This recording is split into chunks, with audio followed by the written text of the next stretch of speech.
Dear esteemed guest, my name is Lata Palnipan. I am a professor of medicine at Stanford and founder of the Center for Asian Health, Research, and Education.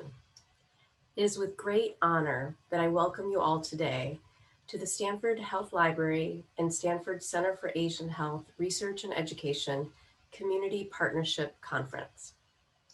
Since its founding in 2018, CARE has continued its commitment to research, education, and community empowerment. In 2019 and 2020, CARE provided seed grants to over a dozen researchers investigating topics ranging from gastric cancer to pharmacogenetic differences to maternal health. CARE has recently established a much needed journal for Asian health to fill gaps in knowledge of Asian health burdens and solutions. Other CARE collaborations include both domestic and international partnerships, including Arogya World, the South Asian Heart Center, the Asia Pacific Fund, and the Rutgers Institute for Aging Research. CARE has partnered with the international universities to establish an enrichment program for the study of Asian health. I will put the web link for CARE in the chat so you can explore more about our programs to benefit Asian health. In light of recent events in Atlanta, and as a member of the Asian community, I am extremely saddened about the increasing anti-Asian hate and discrimination events that we have experienced in our country. I would like to take this moment to take a brief moment of silence to recognize the victims of this tragedy.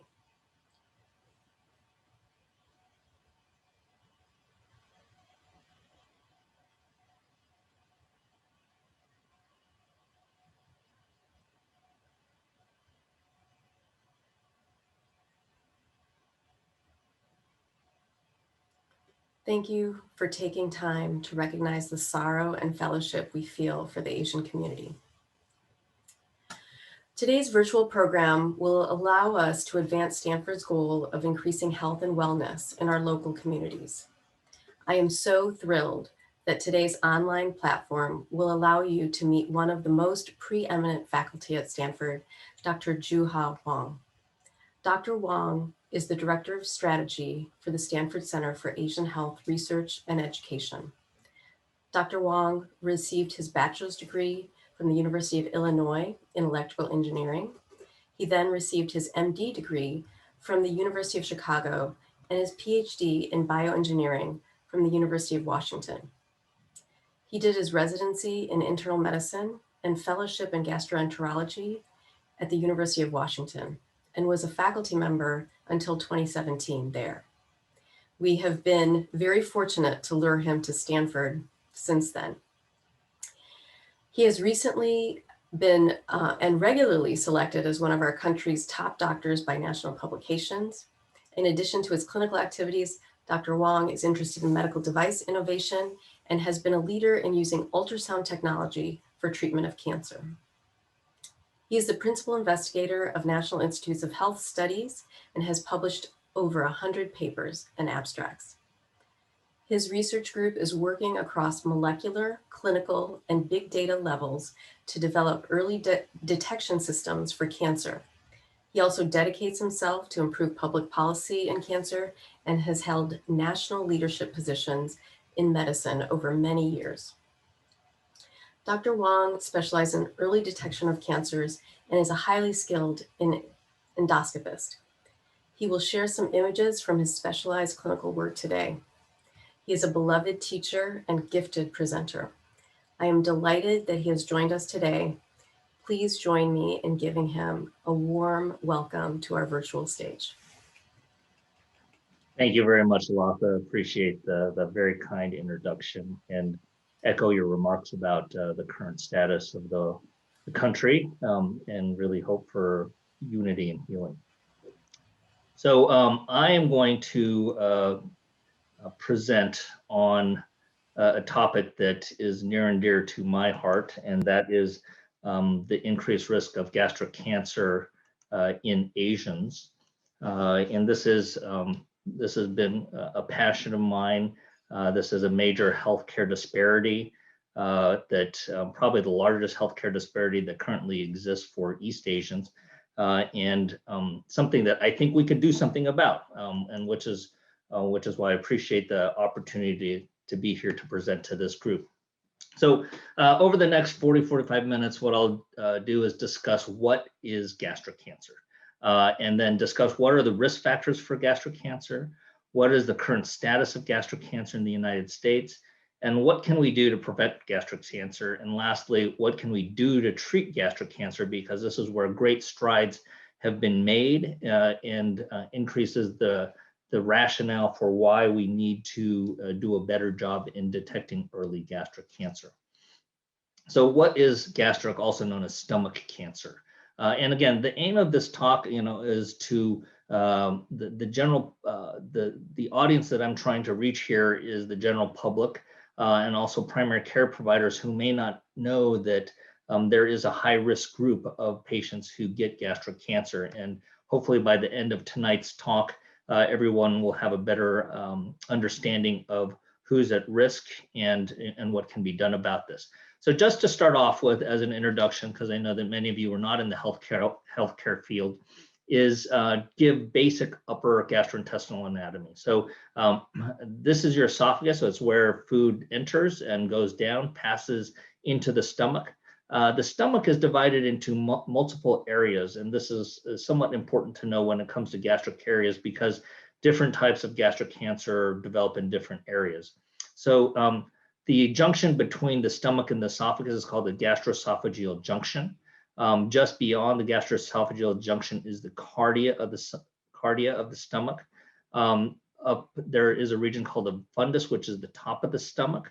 Then there is the body of the stomach. And then towards the end of the stomach is what's called the antrum. There is a muscular sphincter that controls the output of the stomach, and this is called the pylorus. And once exiting the pylorus, you're into the small bowel. The first part of the small bowel is called the duodenum. So this is the general anatomy of the stomach. We'll be talking mainly about cancers that affect the body and antrum of the stomach. So some basic facts about gastric cancer. This is the third leading cause of third leading cause of all cancer deaths worldwide.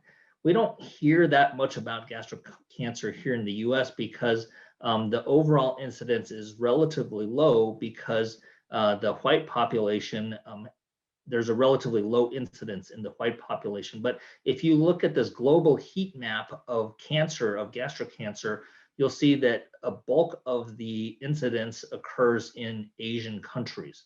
And then there's also a hotspot on the west coast of South America as well. So these are the areas where gastric cancer is most prevalent. And the different types of gastric cancer include adenocarcinoma, which is the main form of gastric cancer. And within adenocarcinoma, there are two types of adenocarcinoma. There's what's called the intestinal type and the diffuse type. We're going to be focusing on the intestinal type because this is the one that has a clear precursor lesion that we can screen. And we know basically the progression of intestinal type gastric cancer and some risk factors that can be modified. So we'll talk a little bit more about that. Diffuse type is often discussed here in the US because of the types of cancers, this actually probably affects Caucasians or whites on a more common basis than the intestinal type. But this is a more challenging cancer because it is harder to screen for. There are more subtle precursor lesions that we can't readily identify endoscopically. But the benefit of this type of cancer is that many times it's hereditary, and so we know other people, if you have a family history, we can screen and keep an eye on patients with a family history of diffuse type gastric cancer and survey those patients as well. There are also other types of gastric cancers, gastrointestinal stromal tumors, neuroendocrine tumors, and lymphomas that I actually won't get into in today's talk.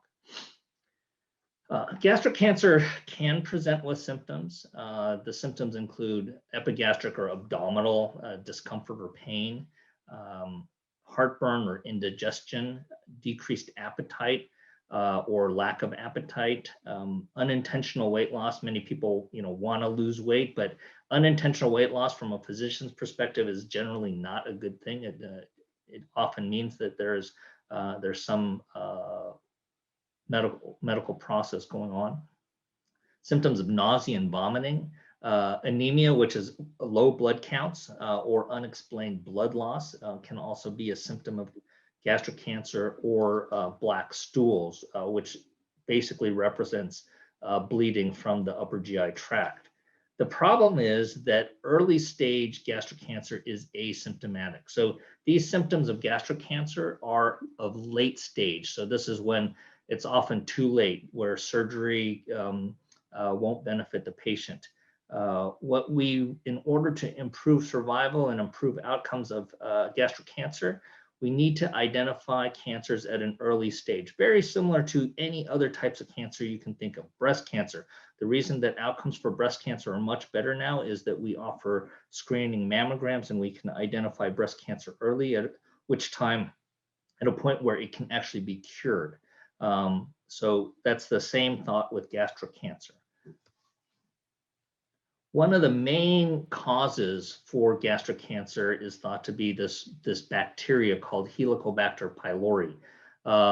This is what we call a gram-negative bacterium. The identification of this particular organism actually won the Nobel Prize in medicine and biology several years ago. It is thought to be the most important etiologic or causative agent for something called atrophic gastritis, which is chronic inflammation of the gastric wall that leads to thinning of the gastric wall. That then leads to something called gastric intestinal metaplasia.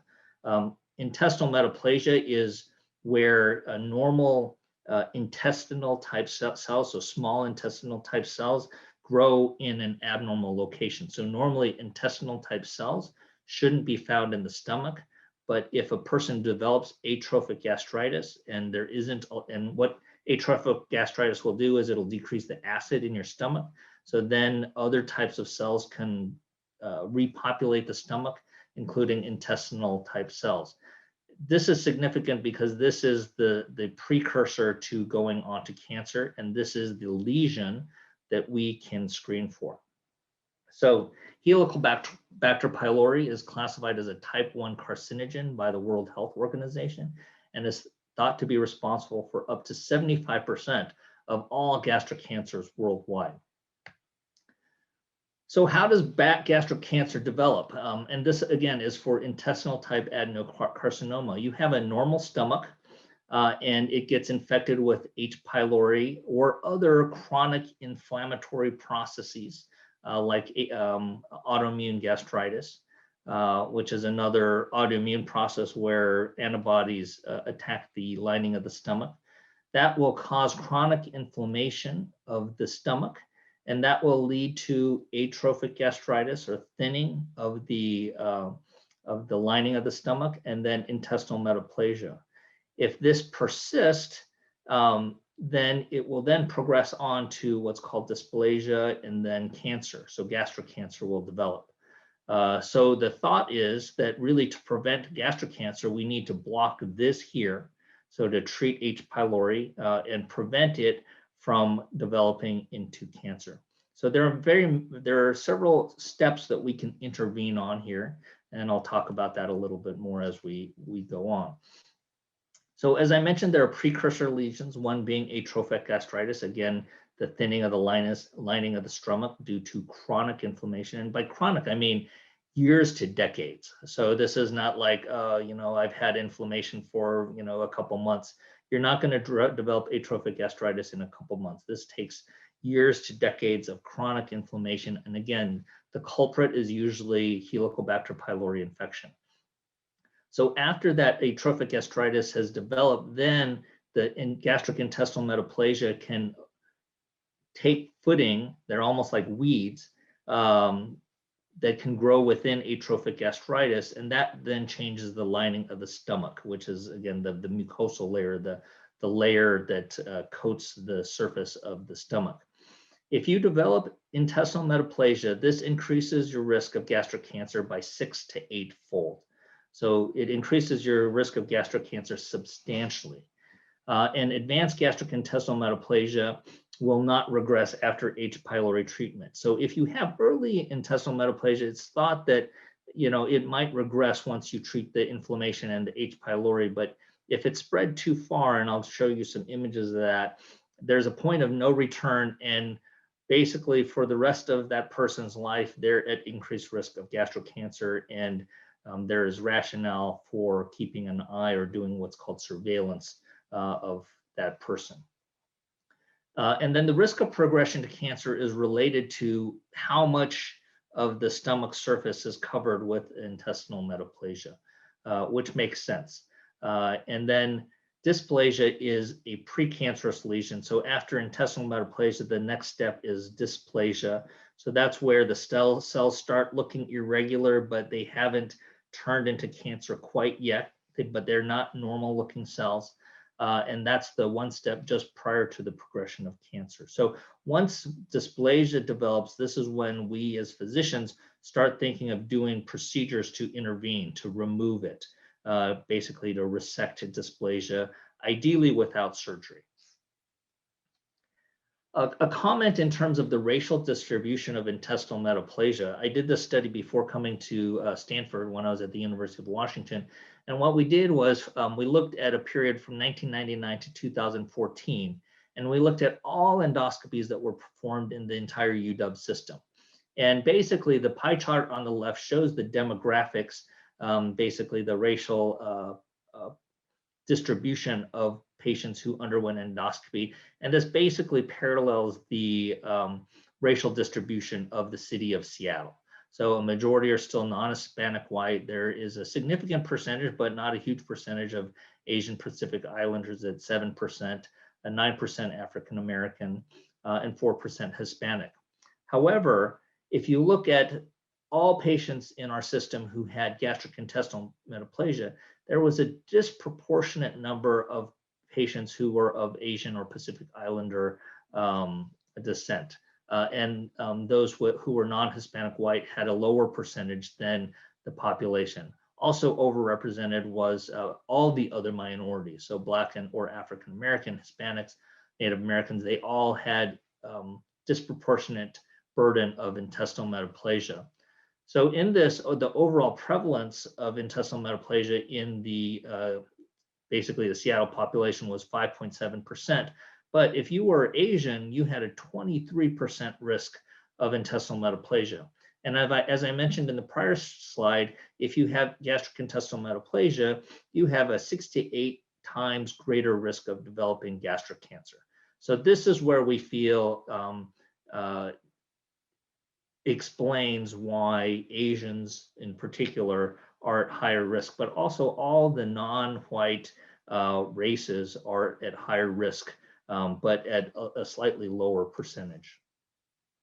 And one thing that I should note is this is aggregated Asian Pacific Islanders. So if you were to separate out East Asians, and by that I mean Korean, Japanese, Chinese, and Vietnamese, this is actually an even greater percentage. Because it's those races and ethnicities that are at higher risk. And it really has to do with the prevalence of Helicobacter pylori infection in those regions. So other risk factors include male greater than men more than women. The risk increases with age, with most patients who diagnosed at over 50 years of age. Race and ethnicity, as I already mentioned, there's the greatest risk in East Asians, but literally all races and ethnicities have a greater risk compared to the non-Hispanic white, almost at least double, but in certain populations, it's over 10 times. Diet is thought to be a contributor, although not a major contributor. High salt intake is thought to be a major contributor. And the reason for this was, in the US and in Scandinavia, gastric cancer used to be very common. And it was thought to be because a lot of the meats were preserved with salt. And now with refrigeration and less salt in our diets, there's less incidence of gastric cancer in these regions. But if you look at some of the, you look at the Asian population or the Asian diet, it's often very high in salt. Also, meat that is processed, grilled, or charcoaled. And so Koreans are famous for their galbi, their barbecue. And so this is thought to be potentially a contributing factor, whereas vegetables appear to be protective against stomach cancer. It's been shown that alcohol of 3 or more drinks per day may increase someone's risk. Obviously, smoking increases your risk of virtually every cancer, and then a family history of gastric cancer. There is some data regarding your cancer risk by generation. So the most well-known study is a study that was done in Hawaii that looked at Japanese immigrants by generation. And what this graph shows is that the incidence of gastric cancer in the native Japanese population was basically at this level. We often report things in terms of incidence per 100,000. So this was close to 80 per 100,000. First generation immigrants to Hawaii had an elevated risk compared to Caucasian Hawaiians. Caucasian Hawaiians were down around 15, whereas first generation Japanese were around 50, so still significantly elevated. By the second generation, it went down to about 30, and then the third generation, what they don't show here, it is almost returns back to baseline. So this gives an argument for environmental factors and not just ethnic factors.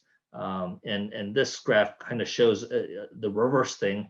In Japan, it was protective of developing colon cancer. Why? Whereas if you move to the US, all of a sudden your risk for colon cancer went significantly higher. And we all know that colon cancer is, a deadly disease. This is Colon Cancer Awareness Month.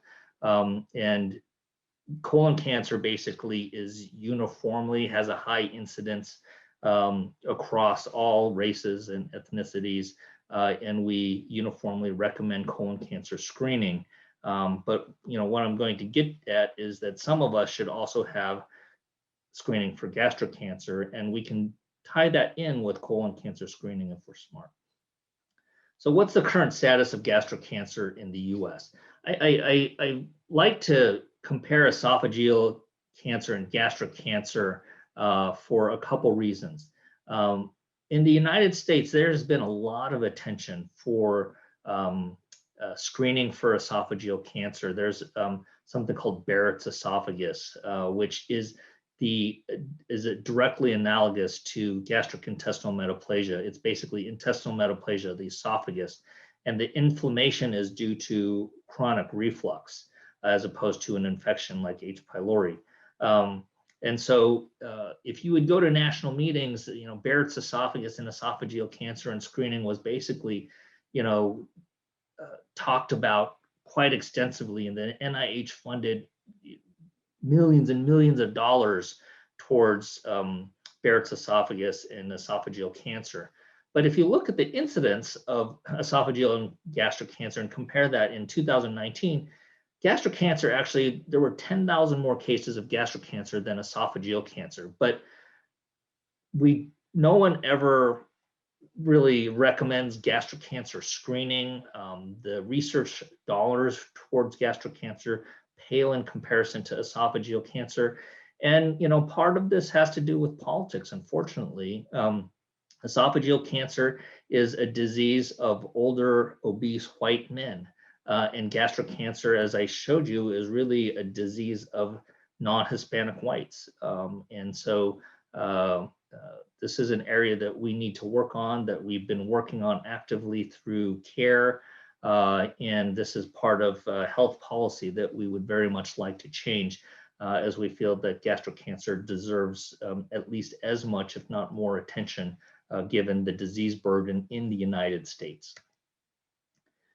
Again, some more comparisons. I like to show this slide because this shows the incidence of colorectal cancer in the United States. And a body of physicians and health policy experts called the United States Preventative Service Task Force has determined that colon cancer warrants screening.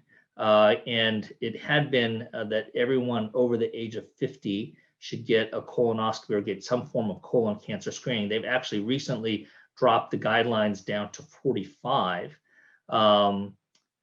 And they don't make any recommendations related to stomach cancer because the incidence of stomach cancer in the US is so low. So there's no, you have to have a significant burden of disease and a high enough incidence that screening will benefit and result in identifying, a sufficient number of early cancers that will impact overall survival and mortality. Well, if you look at Koreans who do screen for stomach cancer, and actually more frequent than they do for colon cancer, this is the data, and this is for Koreans in Korea. Their rates of stomach cancer and colon cancer are substantially higher than that of colorectal cancer. And so, using this type of logic, then it would make sense that at least first generation Koreans and others who have incidences that are at least that high, that meet that threshold, should get screening for a cancer that has equal or if not greater incidence than colorectal cancer. And also the costs associated with doing an upper endoscopy and screening are much less than colonoscopy because no bowel prep is required, which is oftentimes the hardest part of getting screening. Here's some more data on gastric cancer incidence in the United States. And unfortunately, this is not separated out by generation because this is data that comes from Southern California. And so it again shows that the incidence of gastric cancer is highest in Korean Americans, Japanese Americans. Chinese Americans are also up here, similar. You see this aggregated Asians, so that includes all Asians, including groups that actually have very low. Again, we don't like to use this aggregated data because it dilutes out those who would really benefit from screening. But you can still see that it is substantially higher than the non-Hispanic white population. So essentially all minority groups have a higher risk of gastric cancer. And Shailja Shah, who used to be at Vanderbilt, recently moved to San Diego, did a great cost effectiveness analysis that showed that gastric cancer screening was cost effective in everyone except for non-Hispanic whites. So, again, we're trying to move forward in attempts to decrease or improve outcomes of gastric cancer and detect gastric cancer at an earlier stage. So here is the relative risk by ethnicity. Again, this is done by Shailja Shah in a recent analysis. And as I mentioned, that there are two areas of the stomach. So there's the gastrocardia, and the gastrocardia and cancers in the gastrocardia kind of behave more like esophageal cancer. So this is why actually non-Hispanic whites have a higher rate than everybody else, but it's all pretty similar. There's not a huge difference. But then if you look at non-cardia, so this is all the intestinal type, again, Koreans are 13 times more likely to have gastric cancer than non-Hispanic whites. Vietnamese, 6.4 times. Southeast Asians, 5 times more. Japanese, 5 times more. Chinese, 4.7 times more. Hispanics, 3.7 times more. So these all are at much higher risk of gastric cancer than the non-Hispanic white population. And there's an argument to be made that this group would all benefit from some type of screening. So what can we do to prevent gastric cancer? So now that we know that the incidence is much higher, especially in East Asians, but in virtually all minority groups, the obvious one, the primary prevention, is we know that Helicobacter pylori drives most of intestinal type gastric cancer. So let's treat Helicobacter pylori. That is what we call primary prevention. So that would mean that, we identify a high-risk group, East Asians, we should test them, and then if positive, treat them for Helicobacter pylori. No one really disputes this. The question is when to treat, when to test, and when to treat. Some of the issues, if you test too early, there's a risk of reinfection. This is a bacteria, and there's always a risk of reinfection. And also antibiotic treatments are not completely benign, and can have some side effects and can result in antibiotic resistance. So, we need to do this sensibly, but we know that in high-risk groups, such as East Asians, that testing and treating for Helicobacter pylori makes a lot of sense. And we generally recommend this test and treat strategy probably for the age group between 20 and 40. If you, the earlier, again, you identify it, the sooner you cut this off. And again, as I mentioned, the progression of gastrointestinal metaplasia, atrophic gastritis, and intestinal metaplasia often takes decades. So you want to treat at the right spot before atrophic gastritis develops. And there have been randomized controlled trial that show that H. pylori eradication significantly decreases gastric cancer development. So this is something called a meta-analysis, and it shows that they added a whole bunch of different studies here. We have 7 studies that were evaluated and looked at outcomes of Helicobacter pylori eradication in the development of gastric cancer, and they showed that it decreased the risk of gastric cancer by 50%. So it's certainly worth testing and treating for H. pylori. That's only if you have, if you identify it before atrophic gastritis develops. So the other mode, which is called kind of secondary prevention, is screening using endoscopy. And oftentimes people go, well, is screening with endoscopy effective? And the overall, the baseline number that you look for is survival from gastric cancer. And the 5-year survival in the United States, if you get diagnosed with gastric cancer, it doesn't matter what stage, but for all stages, your odds of surviving 5 years is 32%. Whereas if you're diagnosed in Japan or Korea, your odds of surviving 5 years are over 60%. So double the 5-year survival in Japan and Korea that have screening programs. And the argument is they identify these lesions at a much earlier stage. They're able to intervene, and patients will live longer. Again, here's another comparison. This is a busy slide, and I apologize, but just focus on the red numbers. So here you have South Korea and Japan, and I put these 2 countries up specifically because South Korea and Japan both have screening guidelines that are supported by the national government. And so in South Korea and Japan, both screening can be done by an X-ray where you drink some contrast, or preferably endoscopy. And more studies have shown that endoscopy is a more effective route of screening than the radiography.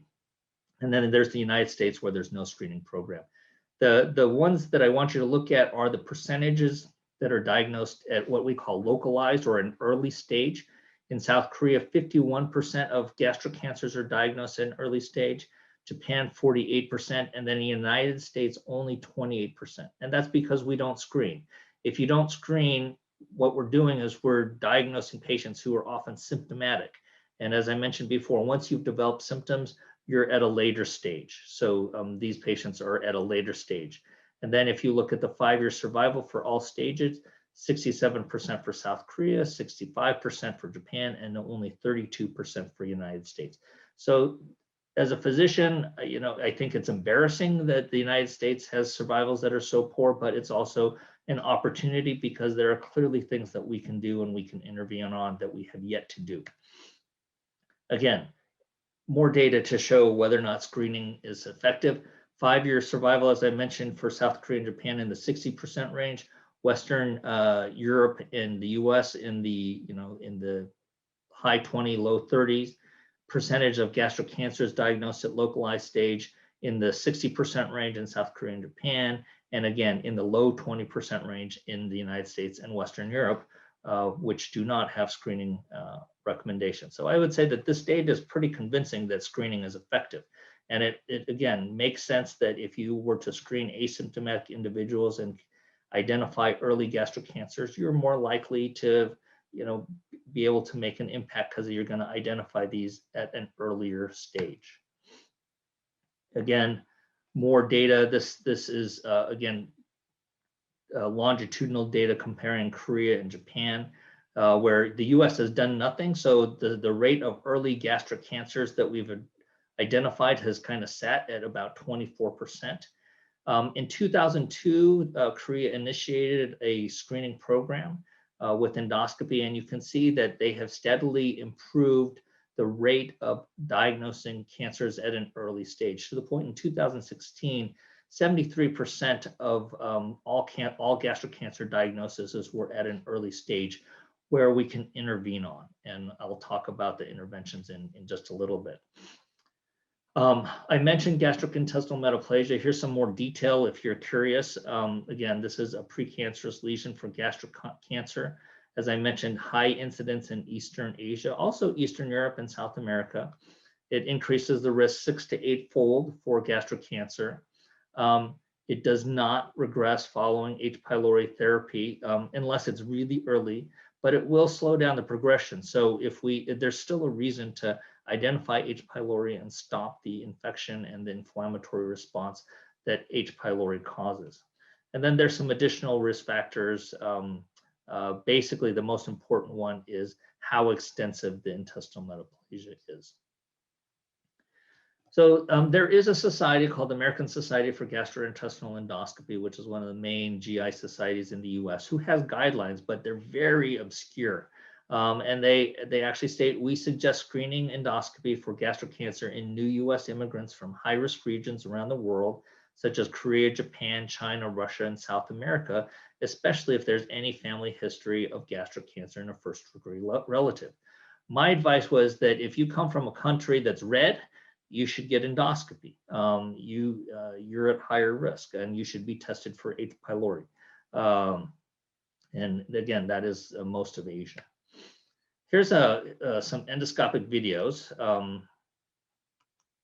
have to go to. This is an endoscopy.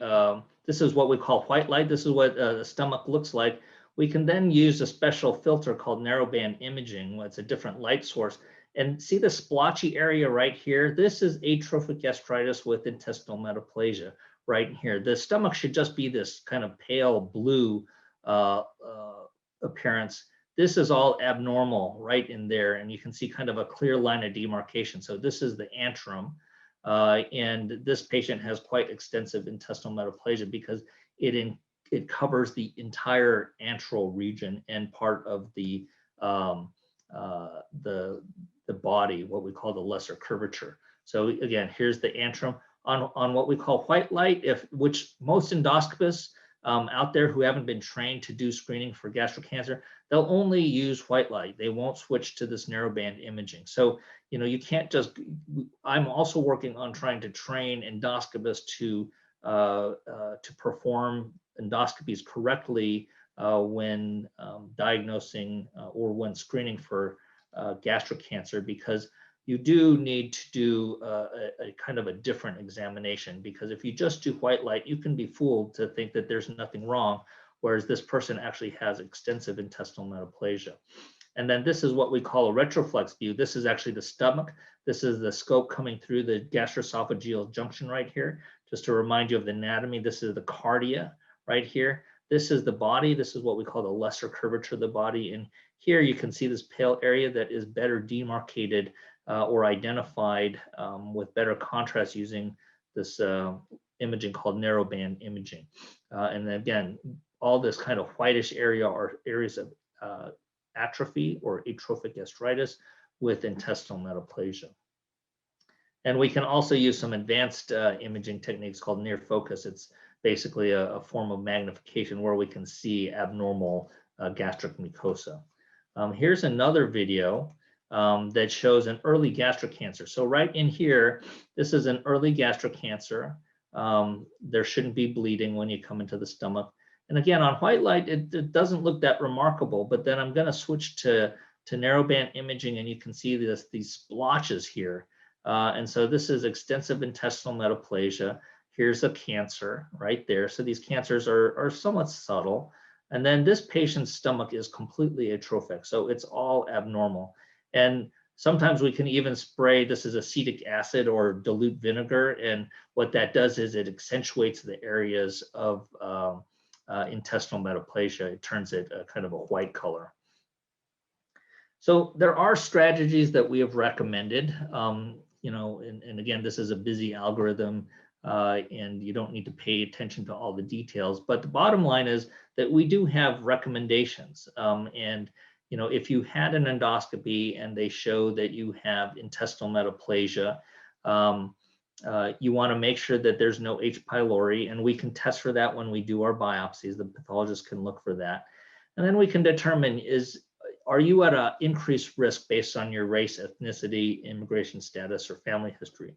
And if you are, then we should do surveillance. No matter what, we should be surveilling you because you are at higher risk. If you are not in a high risk group, then you don't necessarily need surveillance, but you may benefit from it if you have extensive intestinal metaplasia. Because again, Caucasians and those at lower risk still do get gastric cancer, just at a much lower incidence. So this all gets to, why do we want to detect it early? Well, because there are ways that we can treat it without surgery. And this is one of the reasons that I was actually recruited to Stanford, was that there are a few endoscopists or interventional endoscopists or endoscopic surgeons that can take out gastric cancer and other types of lesions just through the endoscope, so not requiring surgery. Because in even 5-10 years ago, patients with early gastric cancer still had to have big gastric cancer surgeries. But these days, we learned this technique. This was developed in Japan and kind of perfected in Asia, and many of us have gone to Asia to learn this technique. And obviously Asia, because they have a high incidence of gastric cancer, this is where they're doing a majority of these procedures. But it's becoming more and more common here in the United States. It used to be that there were only literally a handful of us that did it. Now, there's probably around 100 physicians in the country that potentially do this procedure. And again, this is done endoscopically without surgery and has similar long-term survivals as surgery. So here's an example of another early gastric cancer. Again, these lesions aren't huge and bulky. We mark the lesion and then we can kind of use, we do a delicate dissection so that we don't perforate the wall of the stomach, and we basically peel off there's basically 3 layers of the stomach, and we peel off the first layer of the stomach through the second layer, and we leave the third layer, which is the muscle layer, intact. So this is the muscle layer. And I'm just going to show a brief video of this procedure. So again, another early gastric cancer here in the body of the stomach. We can use some cautery. This is all done through a scope that is the diameter of your finger. Goes through your mouth, and this is done, under anesthesia. So the patient is asleep during this procedure, doesn't feel anything. And the beauty of this is that since there are no incisions, there's usually very minimal pain or discomfort following this procedure. And oftentimes patients go home the same day. So we inject some solution. And what this does is that it spreads out the middle layer called the submucosal layer. And we dissect out this layer very carefully. And literally it's like fiber by fiber. It's a very tedious process. but we're able to dissect this out. You can see these white fibers are muscle, and so we don't want to go through that, but we just use these what we call knives. There's basically just metal, sharp metal wires that we conduct electricity through. This is a clip that we're using because we can't get our hand in there to retract. So I use a clip in there, and this is some string, and we use a pulley method to try and retract this tissue so that I can have a better view of my dissection plane. So we have to be creative. One of the challenges here is that a lot of the device companies haven't innovated in the space because the volume hasn't been there yet. Fortunately, we have more and more innovation that's going on, and so there are newer tools that help us with this very difficult procedure. But this procedure can take several hours and can be quite tedious. But literally, we're just peeling this cancer off of the wall of the stomach without creating a full thickness hole or perforation. And so we're able to remove a large specimen. This is kind of the last cut. And I'll show you quickly what the resected specimen looks like. Here, we have what are called coag graspers, so we can prevent bleeding. And then here, this is what the specimen looks like, and this is basically a 6 centimeter by 4 centimeter specimen, and the cancer is here in the middle.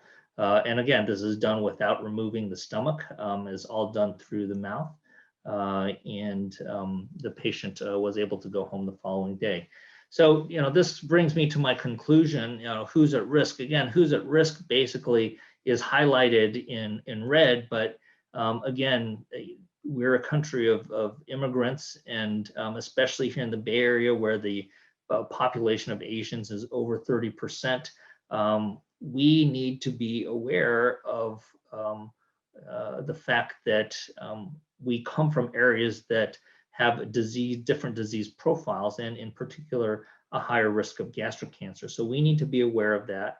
And we need health policy that allows us to prevent gastric cancer or to identify gastric cancer at an early stage with endoscopy. So, just big picture goals here at Stanford and at CARE and actually working with collaborators across the country is we're trying to increase awareness of the increased risk of gastric cancer in Asians, which is why I'm talking to you all today. And I hope that I've made it very clear as to what the risk factors are. And what we're trying to do is establish guidelines for gastric cancer screening in high-risk populations in the United States. And there is a body called the United States Preventive Service Task Force who make the guidelines for preventive care for the United States. And the significance of that is that if guidelines are made, for example, colon cancer screening guidelines are made by this organization, basically it forces insurance companies and Medicare to have this as a covered procedure without the need for a deductible payment. So, a lot of immigrants are small business owners with high deductible insurance. Even doing an endoscopy can be very, very expensive, and we want to remove those barriers so that they can get potentially life-saving interventions. And so this is our mission through CARE and through what's called the Asian American Stomach Cancer Task Force. So we're working hard to try and bring this to the USPSTF to get recommendations for the high-risk people here in the United States. So key points from this talk: basically, all non-whites are at higher risk of gastric cancer. That's Hispanics, African Americans, but especially East Asians. So East Asians are at the greatest risk, and those include Koreans, Japanese, Chinese, and Vietnamese. If you are in that group, certainly talk to your primary care provider about getting tested and treated for H. pylori.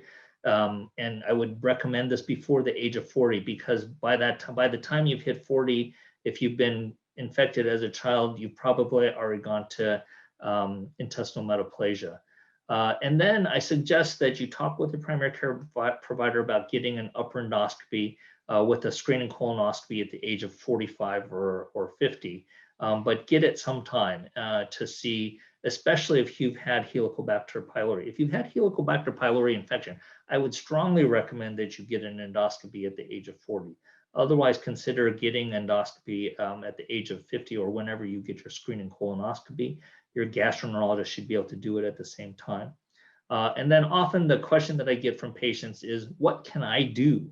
And again, dietary changes have minimal impact, but certainly a healthy diet and lifestyle, as I mentioned, avoid excessive consumption of alcohol, don't smoke, exercise. Those are all things that contribute to overall health and do decrease the risk of gastric cancer. So these are all things that you can do, but really significant interventions include testing and treating for H. pylori and then getting an endoscopy for screening and surveillance purposes. And if you have intestinal metaplasia, you should get surveillance endoscopies. So every 2 to 3 years, you should get surveillance endoscopies to make sure that that doesn't progress on to cancer.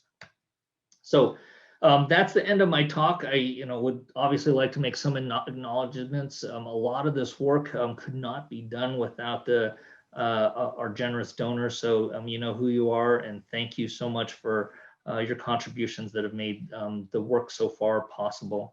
Again, I'm grateful to Stanford Center for Asian Health Research and Education Care, provides a vital platform to make this visible to the national community. The Department of Medicine and the Division of Gastroenterology and Hepatology have been very supportive of this. The Asian American Stomach Cancer Task Force, which was started several years ago, that I now chair, was integral in making this visible, and so I thank them. And then the participants of the 2020 Gastric Cancer Summit at Stanford, which I think this summit made a huge leap forward towards the realization of creating national health policy for gastric cancer, and also impacted funding from the NIH. So save the date. Our next gastric cancer summit will be in person or without, hopefully, as long as things continue on this path, it'll be March 10th to 11th in 2022 on Stanford campus, and I hope that you are all able to attend. So with that, thank you very much. Appreciate your attention, and I can field some calls, field some questions. Thank you, Dr. Hwang. So we have had lots of activity in the Q&A, and the questions were very complex, and I was able to answer some of them. And but I will start with the question that is asked by Scott Nash. Thank you. Hi, Scott. I know Scott. So Scott asks, for asymptomatic individuals that may be at high risk based on family history and ethnicity, do you recommend endoscopy or H. pylori testing, and in which order? It depends on the patient's age, but if the patient is 40 years or older, I would just go straight to an endoscopy, because we can also test for H. pylori and do the necessary biopsies to assess for intestinal metaplasia all at the same time. So that would be my recommendation, especially given a family history. If they're of Asian descent, then it's pretty straightforward. And I know, Dr. Hwang, you have talked in other settings about difficulty of obtaining insurance reimbursement for upper endoscopy. Any hints or clues? Yeah, the insurance companies will not cover screening, right? Because it's not, they don't know what gastric cancer screening with endoscopy is. If you have a family history, they will often cover it. So a family history will often trigger approval by an insurance company. But average risk, who they consider average risk, you usually cannot get an endoscopy just for screening purposes.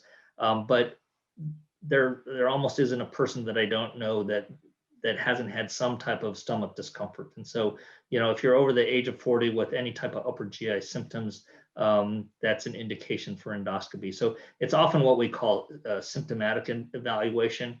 And the downside to that, again, as I mentioned, is that, most people have a copay. And so that, symptomatic evaluation often requires a copay, whereas if it's identified as an approved screening modality, then there is no copay. So that's what we're working hard to try and get the designation for.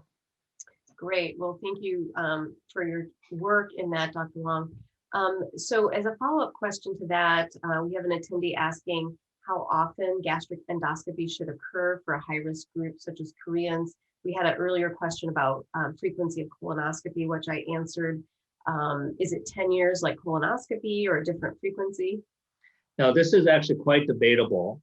There are other recommendations that state that if you are from a country who has screening guidelines, that you should follow those screening guidelines. So if you're from Korea or Japan, they recommend every 2-year endoscopy, independent of any biopsy findings.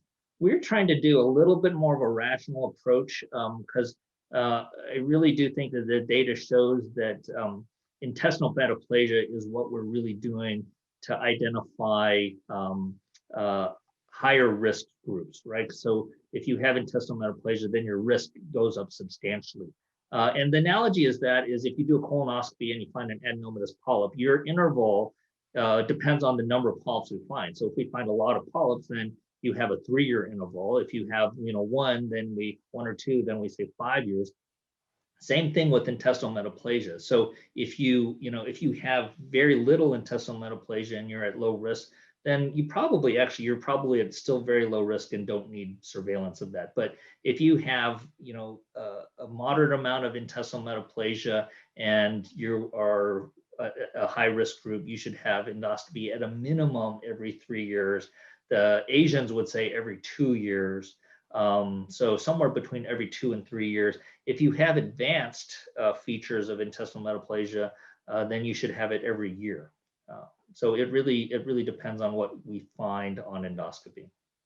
Thank you, Dr. Wong, for sharing your wisdom with us today. Unfortunately, we're at the end of our hour together, and Dr. Wong shared with me that he has another conference that he's presenting at in Korea right after this. So we're going to let him go to people that will learn from him on the other side of the world right now. So thank you all for your questions. We've had much activity on the Q&A, and I've put in the chat the email if you have further questions. I know Dr. Wong is very interested in serving the community and answering your questions, so please send us an email at stanfordcare@stanford.edu, and we will make sure Dr. Wong gets these questions and is able to answer them for you. And with that, I want to thank you, Dr. Wong, for your time today. And if I will give you the last word in telling everyone again about the dates for the 2022 Gastric Cancer Conference. We had some clarification on the dates, if you don't mind announcing that and just saying goodbye to the group. Yeah, dates are March 10th and 11th in 2022.